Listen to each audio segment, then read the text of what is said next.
कानपुर में पुलिस का अमानवीय चेहरा देखने को मिला है, जहां युवक को चोरी की शिकायत करना भारी पड़ गया। युवक ने सरिया चोरी की शिकायत सीएम पोर्टल में की थी, जिसके बाद पहले उसे दबंगों ने पीटा। उसने जब मामले की शिकायत चौकी पनकी इंचार्ज से की तो पनकी मंदिर चौकी इंचार्ज ने उससे गाली गलौज की। युवक ने इस बातचीत का ऑडियो वायरल कर दिया, जिसके बाद युवक को थाने में बुलाकर बेरहमी से पीटा गया।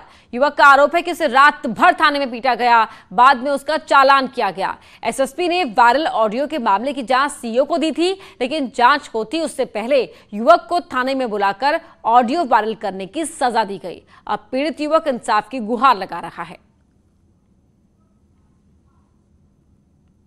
बहुत मारा, कहा कि तुमको गुंडा बना के छोड़ेंगे, इतना मारा, ये देखिए चोटों के निशान, बहुत मारा है। चिमटियों से बाल उखाड़े, कहते हैं तुझको गुंडा माफिया बना के छोड़ूंगा और तुझको तेरे चाचा को झूठे मुकदमे में फांसूंगा और तेरे जितने दोस्त हैं सबको झूठे मुकदमे में फंसाऊंगा। और अब आपको वो ऑडियो सुनाते हैं जिसके सामने आने पर पुलिस ने युवक को पीटा। मैंने तहरीर दी तो उन्होंने थाने भेजा था, तो थाने से उन्होंने थाने से मुझे चौकी भेजा था, तो एप्लीकेशन में अनिल सर मिले थे, उनको दे आया था, तो उन्होंने कहा थोड़ी देर इंतजार कर लो, साहब वेट आ रहे होंगे उनका, तब उनसे कहीं ना बात करना। रहते हो तुम? हम यहाँ रहते गंगन बाजार में। अच्छा चलो ठीक, तो परेशान न होना, ठीक है। तो सर मेरे पास एविडेंस भी है कि ये लोग मेरे घर तुमने बता तो दिया, दिखा देना मुझे। तो आपको कब दिखाया आगे? क्यों की रहो तुम? चौकी मिल ना, थोड़ा वेट कर लो। और अब बात करते हैं न्यूज 18 के खबर के असर की। काकादेव इलाके में बिना मास्क युवक को पीटने और गाली देने वाले चौकी इंचार्ज सुरेश पाल को एसएसपी ने निलंबित कर दिया है। दिलचस्प बात यह रही कि दारोगा ने खुद भी मास्क नहीं पहना हुआ था।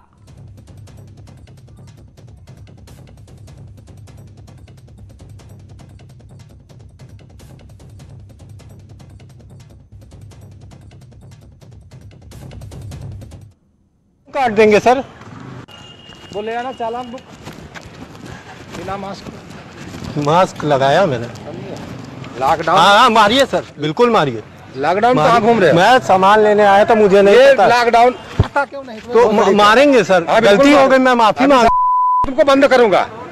ये जानते नहीं हो? नहीं सर, हम कहाँ कह रहे हैं कि हम निकल रहे हैं, हम मास्क नहीं लगाए सर का। इसीलिए कहता हूँ बिना मास्क का ये चालान। हाँ तो बिना मास्क का क्यों काट देंगे सर?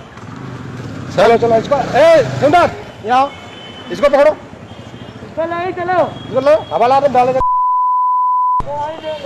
लिखा पढ़ी करो। इसका चालान ही भरो सर। गलती हो गई, क्या बताइए, हम जा रहे थे रास्ते, हमसे बोलो। अरे आज से सर तो हाथ जोड़ रहा हूँ मैं सर, हाथ जोड़ रहा हूँ सर, गलती हो गई। इसका चालान ही भरो, 151 लॉकडाउन उल्लंघन। सर गलती हो गई, माफ कर दीजिए। चलो वहाँ चलो, वहाँ चलो, वहाँ चलो, माफ कर दीजिए, वहाँ चलो, माफ कर दीजिए सर। सभी लोग जा रहे बोले ना चालान बुक बिना मास्क लगाया मैंने। और हमारे साथ श्याम तिवारी हमारे सहयोगी कानपुर से जुड़ रहे हैं। श्याम, कानपुर में ये दो अलग अलग मामले सामने आए जहां पर पुलिस पर सवाल खड़े हुए। सबसे पहले हम बात करेंगे चौकी पनकी इंचार्ज वाले मामले की, जहां पर युवक ने जब अपनी बातचीत का ऑडियो वायरल कर दिया तो युवक को थाने बुलाकर किस तरह से पीटा गया, तस्वीरों में साफ तौर पर देखा जा सकता है। जी बिल्कुल, जिस तरीके से मामला सामने आया वो दिखाता है किस तरीके से पुलिस कार्रवाई करने के बजाय अपने खिलाफ आवाज उठाने वालों के खिलाफ कैसे पेश आती है, किस तरीके से उनको दबाने का प्रयास करती है। अगर पुलिस इस मामले में कार्रवाई करती तो निश्चित तौर पर उन लोगों को पता लगा सकती थी जो लोग चोरी की गतिविधियों में लिप्त हैं। लेकिन जब इस शख्स ने ऑडियो वायरल कर दिया तो पुलिस ने उसकी शिकायत सुनने के बजाय, उसकी शिकायत पर कार्रवाई करने के बजाय उसे इस बात का दंड दिया, इस बात की सजा दी कि उसने इस ऑडियो को वायरल करने की हिमाकत कैसे दिखा दी। यानी कि पुलिस के खिलाफ कोई आवाज अगर उठाता है तो उसको इस तरीके से सजा दी जाएगी, इस तरीके का मैसेज देने का प्रयास किया गया। हालांकि युवक की बहादुरी कही जाएगी कि इसका चालान करने के बाद जब ये दोबारा छूट करके आया है तब इसने फिर से अपनी बात बुलंद की है और अधिकारियों से गुहार लगाई है कि उसके साथ जो हुआ उसका उसने वीडियो में बखान किया है, किस तरीके से पुलिस ने उसको मारा, किस तरीके से उसके बाल उखाड़े और क्या क्या बातें उसके साथ कही। इन सबका हवाला देते हुए उसने एसएसपी से गुहार लगाई है कि दोषी पुलिसकर्मियों के ऊपर कार्रवाई की जाए। यहाँ सबसे बड़ी बात यह है कि इस युवक ने, जिसका नाम राहुल है, उसने जो ऑडियो है वो चौकी इंचार्ज का वायरल किया था, पनकी चौकी इंचार्ज धीरेन्द्र सिंह है उनका ऑडियो वायरल किया था। और इसके बाद गुस्सा आई थाना इंचार्ज को। थाना इंचार्ज ने उसको ये कह करके थाने में बुलाया कि तुमने जो शिकायत की थी उनके आरोपियों को गिरफ्तार कर लिया गया है, आओ उनकी तस्दीक कर लो। जब ये शख्स उसकी तस्दीक के लिए थाने पर गया कि उन लोगों को गिरफ्तार किया गया है या नहीं किया गया है, तो उसके बाद इसको ही थाने में बैठा लिया गया और बताया जा रहा है कि इसको रात यानी कि जो शिकायत करेगा और जो पुलिस के खिलाफ गुहार लगाएगा उसके साथ इस तरह से पुलिस सलूक करेगी, ये साफ हो गया है। यहाँ पर एक और मामले की अगर बात करें शाम, जिस तरह से गालीबाज दरोगा का वीडियो सामने आया था उस पर न्यूज़ 18 ने खबर दिखाई प्रमुखता के साथ और खबर का असर हुआ है। निश्चित तौर पर जिस तरीके से पुलिस चेकिंग कर रही है, पुलिस को चेकिंग का अधिकार है और क्योंकि कानपुर में लगातार कोरोना के मामले बढ़ रहे हैं तो पुलिस ये सुनिश्चित करना चाहती है कि अधिक से अधिक लोग मास्क लगा करके निकलें और नियमों का पालन करें, और पुलिस की ड्यूटी है और पुलिस को कराना भी चाहिए। लेकिन जब बात मास्क चेकिंग की, सड़क पर चेकिंग की, अभियान की आती है तो पुलिस सिंघम बन जाती है, लेकिन जब कार्रवाई करने की नौबत आती है तो ये पुलिस फिसड्डी साबित होती है। तो ये फ्रस्ट्रेशन कहीं ना कहीं जो पुलिस का है वो लोगों के ऊपर निकलता हुआ दिखाई पड़ रहा है। कई बार लोगों से गलतियां हो जाती है, उनका चालान किया जाना चाहिए। दिखाई दे रहा है जब लगातार पुलिस को सेंसिटाइज करने की बात कही जाती रही है। बहुत शुक्रिया शाम आपका इस पूरी जानकारी के लिए। और अब खबर मेरठ से, जहां लव जिहाद में मां और बेटी की हत्या का सनसनीखेज मामला सामने आया। फरार आरोपी शमशाद पर पुलिस ने 25,000 का इनाम घोषित कर दिया है।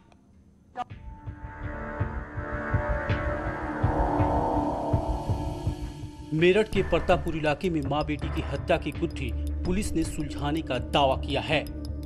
महिला शमशाद नाम के जिस शख्स के साथ पिछले कुछ सालों से रह रही थी, उसी ने वारदात को अंजाम दिया। हत्या करके उसने मां बेटी के शव घर में ही दफना दिए।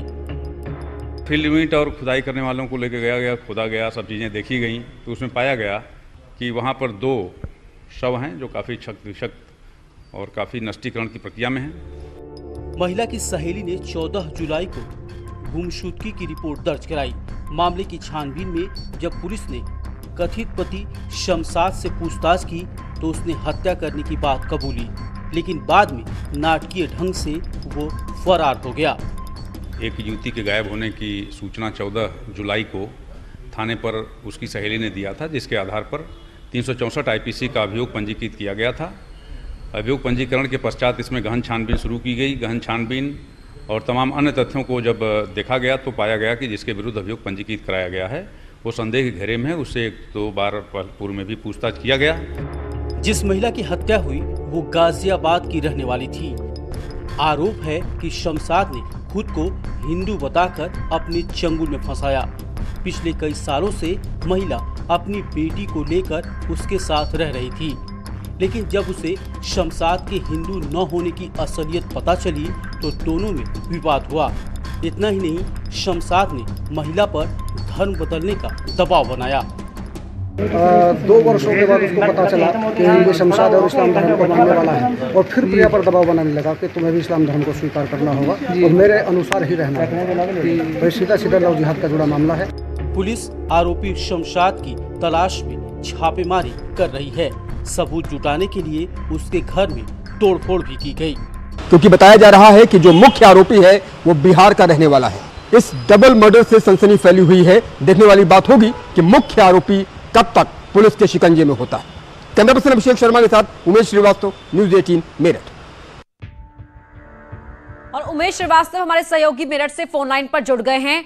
उमेश, पहले डबल मर्डर की वारदात से सनसनी मस्ती है और अब इस डबल मर्डर की वारदात के पीछे लव जिहाद के एंगल की बात कही जा रही है। क्या निश्चित तौर पर अपर्णा, मेरठ में हुए डबल मर्डर के मामले में, मेरठ में हुए लव जिहाद के मामले में अभी तक पुलिस मुख्य आरोपी को पकड़ नहीं सकी है। मुख्य आरोपी शमशाद पर 25,000 रुपए का इनाम भी घोषित कर दिया गया है। शमशाद की पत्नी और उसके भाई की भी पुलिस को तलाश है। मां और बेटी की हत्या करके घर में ही लाश को दबाया गया था और बाद में नमक डाल दिया गया था ताकि लाशें गल जाएं। परतापुर के भूड़ बराल का ये पूरा मामला है और परतापुर के भूड़ बराल के गांव में पुलिस बल तैनात है, भारी पुलिस बल तैनात कर दिया गया है, लेकिन अभी तक मुख्य आरोपी गिरफ्तार नहीं किया गया है, जिस पर 25,000 रुपए का इनाम है। अभी तक शमशाद की पत्नी, जो कि साजिश और साक्ष्य छुपाने की दोषी है, उसको भी गिरफ्तार नहीं किया जा सका है। साथ ही साथ जो शमशाद का साला है वो भी फरार चल रहा है। यानी ये तीनों आरोपी हैं ये अभी तक फरार चल रहे हैं और पुलिस लगातार प्रयास कर रही है। मेरठ पुलिस की एक टीम बिहार भी रवाना कर दी गई है, क्योंकि शमशाद जो मुख्य आरोपी है वो बिहार का रहने वाला है, लिहाजा मेरठ पुलिस की एक यूनिट बिहार के लिए रवाना कर दी गई है। साथ ही साथ मेरठ में भी लगातार छापेमारी की कार्रवाई की जा रही है। इस मामले में एक और जो कार्रवाई बड़ी हुई है एसएसपी अजय साहनी की तरफ से, वो ये कि कथित आपत्तिजनक ऑडियो के मामले में भी कार्रवाई हुई है और विवेचक निरीक्षक अपराध प्रतापुर भूपेंद्र सिंह को लाइन हाजिर कर दिया गया है। क्षेत्राधिकारी ब्रह्मपुरी को ऑडियो प्रकरण की जांच सौंपी गई है। तो निश्चित तौर पर जिस तरह का पूरा मामला प्रकाश में आया, जिस तरह से लव जिहाद का ये मामला प्रकाश में आया, यकीनन पूरे क्षेत्र में सनसनी फैली हुई।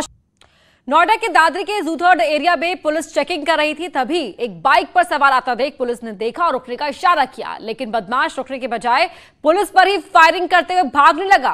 पुलिस ने भी जवाबी फायरिंग की और युवक को पकड़ लिया। युवक के पैर में गोली लग गई।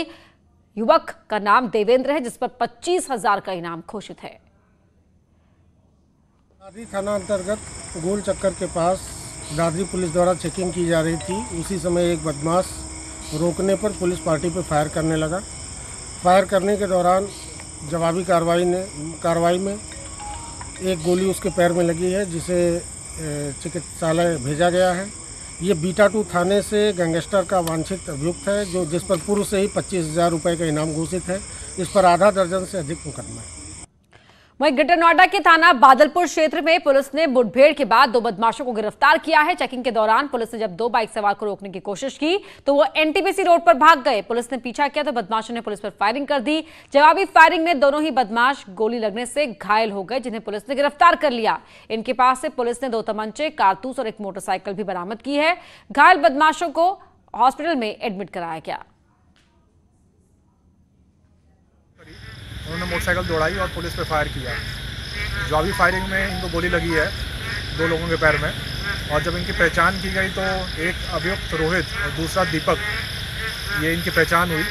17 जुलाई को यहाँ पे एक मर्डर हुआ था बादलपुर से थाना क्षेत्र में, जिसका नाम था बॉबी, और ये इनके द्वारा किया गया था। ये वांछित चल रहे थे यहाँ से। वहीं हापुड़ में पुलिस की बदमाश से मुठभेड़ हुई है। चेकिंग के दौरान बाबूगढ़ थाना क्षेत्र में मुठभेड़ हुई।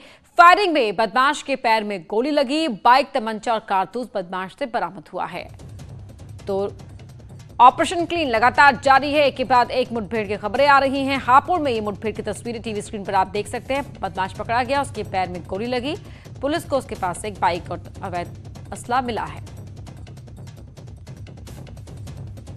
वहीं कानपुर के घाटमपुर कोतवाली इलाके में एक युवक ने अपनी मां का बेरहमी से कत्ल कर दिया। नशे में धुत युवक ने मामूली विवाद पर मां के सिर पर ईंट से ताबड़तोड़ वार की, जिसमें 50 साल की महिला की मौके पर ही मौत हो गई। गांव वालों ने पुलिस को मामले की जानकारी दी। मौके पर पहुंची पुलिस ने शव को पोस्टमार्टम के लिए भेज दिया है और आरोपी बेटे को अरेस्ट कर लिया है। आरोपी युवक विजय प्रताप शराब पीने का आदी है। कल शाम को शराब के नशे में वो घर आया। मां से उसकी कहासुनी हुई, जिसके बाद उसने मां पर वार कर जान ले ली। गांव में एक लड़के विजय प्रताप ने अपनी मां की ईंट से सर कुचलकर हत्या कर दी। मौके पर पुलिस द्वारा जाया गया और शेष अग्रिम कार्रवाई की जाए। कानपुर में न्यूज 18 की खबर का एक बार फिर बड़ा असर दिखा है। गैंगस्टर विकास दुबे के खजांची जय वाजपेयी और उसके साथी राहुल सिंह पर पुलिस ने एक और एफआईआर दर्ज की है। जय वाजपेयी की फॉर्च्यूनर कार में विधायक और सचिवालय का पास लगा था। न्यूज 18 ने इस खबर को दिखाया और सवाल उठाया कि जय को यह पास कहां से मिला। आखिर 13 दिन की पूछताछ के बाद भी पुलिस ये पता नहीं लगा पाई कि जय की गाड़ी में पास कैसे लगा। एसएसपी ने मामले का संज्ञान लेकर लखनऊ सचिवालय से जानकारी मांगी, तब पता चला कि यह पास फर्जी था। में जो 120B की मुलजिम है जय वाजपेयी, उसके कस्टडी से कई सारी गाड़ियां बरामद हुई है, लग्जरी गाड़ी। उनमें से एक फॉर्च्यूनर गाड़ी है जो कि उसके शीशा पे विधायक का पास लिख के वो सचिवालय के पास चिपका हुआ था। उसमें वहीं इंदिरा नगर में देर रात एचएल सब्जी मंडी में आग लग गई। कुछ ही देर में सभी दुकानें जलकर खाक हो गई। पेट्रोल पंप से लगी दुकानों में भीषण आग लग गई थी। फायर ब्रिगेड की 2 गाड़ियों ने आग पर काबू पाया। आग फैलती तो बड़ा हादसा हो सकता था। आग लगने के कारणों की जांच की जा रही है।